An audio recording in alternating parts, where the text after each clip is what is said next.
Você já deve ter ouvido que não há nada impossível para Deus. Mas será que é bem assim? Fique comigo que depois da chamada eu te conto.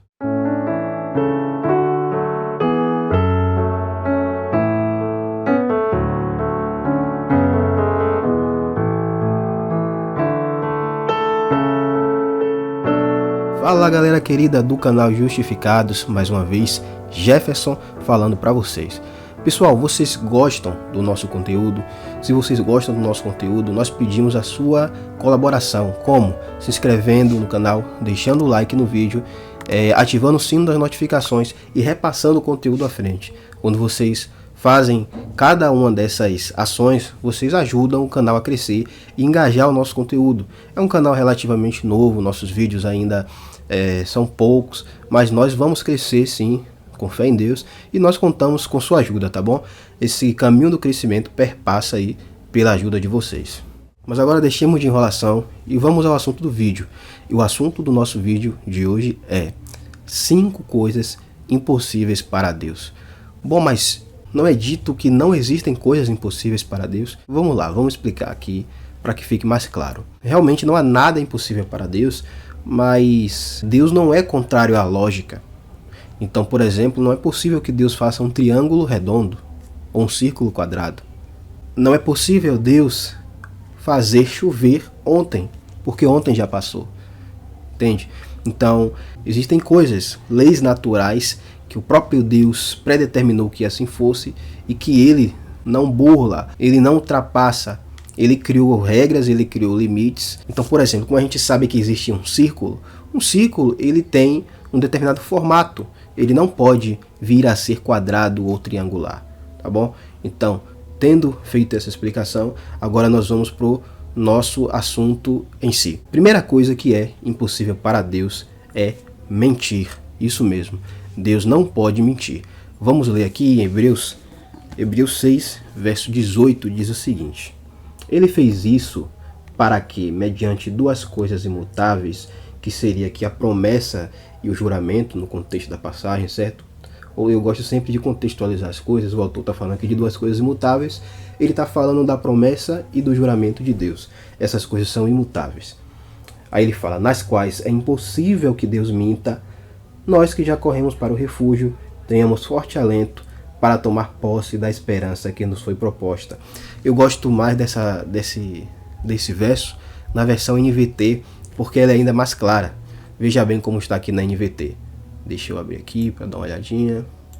Olha só como está na NVT. A promessa e o juramento não podem ser mudados, pois é impossível que Deus minta. Então, a primeira coisa que é impossível para Deus fazer é mentir. É algo que vai contra a natureza dele, é algo que vai contra as leis que ele estabeleceu, ok? A segunda coisa que é impossível para Deus está em Tiago 1,13, que é o seguinte: Deus não pode ser tentado pelo mal e ele mesmo não tenta ninguém. Vamos conferir? Tiago 1,13 diz: Ninguém, ao ser tentado, diga, sou tentado por Deus, porque Deus não pode ser tentado pelo mal e ele mesmo não tenta ninguém. Ao contrário, cada um é tentado pela sua própria cobiça ou desejo, quando esta o atrai e seduz. Então a cobiça, depois de haver concebido, dá à luz o pecado. E o pecado, uma vez consumado, gera a morte. Então o autor está tratando aqui exatamente de como é ali o processo de tentação e consumação do ato pecaminoso. A pessoa primeiro tem uma cobiça interna, um desejo interno de cometer algo, que é errado. E esse desejo atrai a pessoa quando ela é submetida a alguma situação ali que desperte aquele desejo. Então, algumas pessoas, por falta de conhecimento, pode dizer que Deus provocou aquela situação, que Deus o induziu à tentação. Mas Deus não faz isso, e é isso que o texto de Tiago aqui deixa claro. Ele mesmo não é tentado pelo mal e ele não tenta ninguém. Uma coisa que é importante comentar aqui, eu acho oportuno comentar, é sobre a oração do Pai Nosso, que Jesus diz assim, em algumas das nossas versões: não nos induzas à tentação, mas livra-nos do mal. Eu quero comentar que essa é uma tradução não muito correta do sentido original da passagem, porque o sentido original é: não nos permitas cair em tentação e não nos induzas, tá bom? Então, para que fique claro isso aí, que alguém pode lembrar enquanto eu estou falando aqui, enquanto eu estou dando essa explicação, alguém pode ter lembrado da passagem do Pai Nosso, né? E que fala dessa maneira em algumas de nossas traduções. Mas o sentido ali é: não nos permitas cair em tentação. E a terceira coisa impossível para Deus é mudar o seu caráter. Vamos ler aqui ainda, aqui em Tiago mesmo, no próprio capítulo 1, no verso 17, que diz o seguinte: toda a boa dádiva e todo o dom perfeito vem lá do alto, descendo do Pai das luzes, em quem não pode existir variação ou sombra de mudança. Então, o autor aqui ele trata dessa questão da imutabilidade de Deus. Ele não muda o seu caráter, ele não muda quem ele é. Ele faz até ali uma comparação com os astros, né? Quando ele fala Pai das luzes, ele está se referindo a Deus como Criador dos astros, Sol, Lua, estrelas.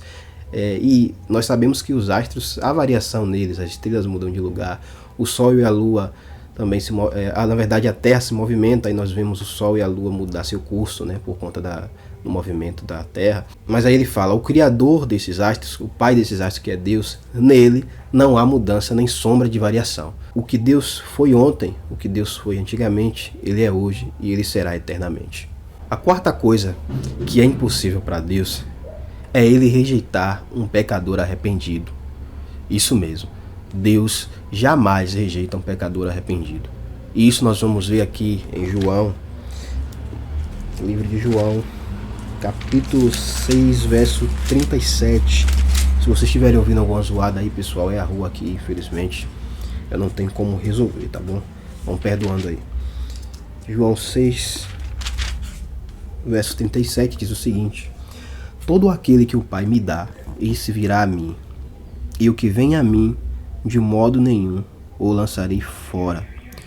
E aqui é Cristo Jesus dizendo que aquele que se arrepende, aquele que vai até ele com arrependimento e fé, ele jamais rejeita esse pecador. Ele jamais rejeita essa pessoa, mas ele recebe essa pessoa e de maneira nenhuma ele lança essa pessoa fora, tá bom?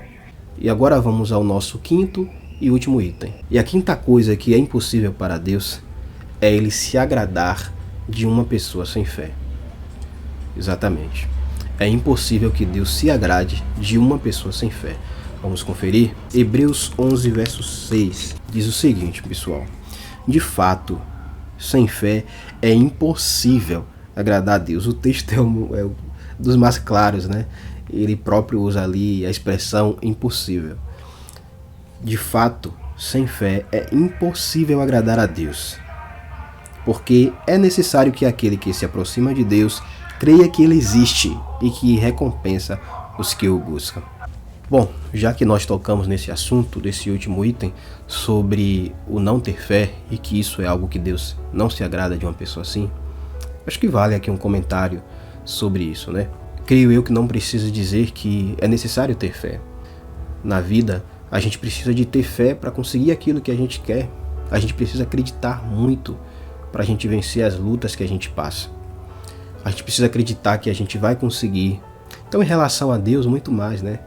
Se Ele existe, Ele recompensa aqueles que o buscam. Minimamente, a pessoa precisa ter fé nisso. Só precisa acreditar que Ele está disposto a ajudá-la. Então, a mensagem que eu quero deixar para vocês é essa: tenha fé. Acredite. Acredite na obra de Cristo em favor de sua vida para te salvar. Acredite nisso e jamais permita que alguém diga que você está perdido por conta de qualquer erro que você tenha cometido. Creia em Cristo e viva sua vida perante Ele, procurando fazer o melhor para agradá-lo. Em relação a este plano físico, tenha fé que você vai conseguir vencer.